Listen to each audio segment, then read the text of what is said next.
এখানে যে ধরনের ভূমিকম্পের কারণে কিছু ড্যামেজ হয়েছে সেগুলোকে মেরামত করে জনসাধারণের জন্য উন্মুক্ত করে দেওয়ার পদক্ষেপ নেব। আমরা সেই শহীদ রাষ্ট্রপতি জিয়াউর রহমানকে শ্রদ্ধার সাথে স্মরণ করি।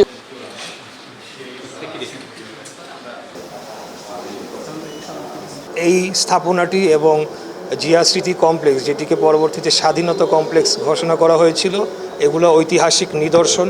আগামী প্রজন্মের আসলে এগুলো হচ্ছে জানতে হবে, তাদেরকে এখানে আসতে হবে, দেখতে হবে।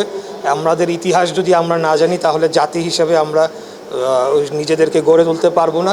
সেই কারণে আমরা এসেছি। আমরা দ্রুততম সময়ের মধ্যে এখানে যে ধরনের ভূমিকম্পের কারণে কিছু ড্যামেজ হয়েছে সেগুলোকে মেরামত করে জনসাধারণের জন্য উন্মুক্ত করে দেওয়ার পদক্ষেপ নেব। জিয়া স্মৃতি কমপ্লেক্স যেটা ফ্যাসিবাদের সময়ে স্বাধীনতা কমপ্লেক্স করা হয়েছিল, সম্পূর্ণভাবে শহীদ রাষ্ট্রপতি জিয়াউর রহমানের প্রতি ঈর্ষা করে, এবং এটা একটা প্রতিহিংসামূলক রাজনীতির ছুবল।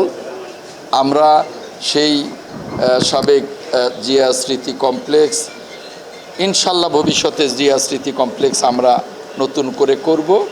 বাংলাদেশের সমৃদ্ধির জন্যে উনি বাংলাদেশের চিত্রটাকেই একসময় পাল্টে ফেলেছিলেন, যদিও ফ্যাসিবাদ এসে বারবার সেটাকে ভুলণ্ঠিত করেছে।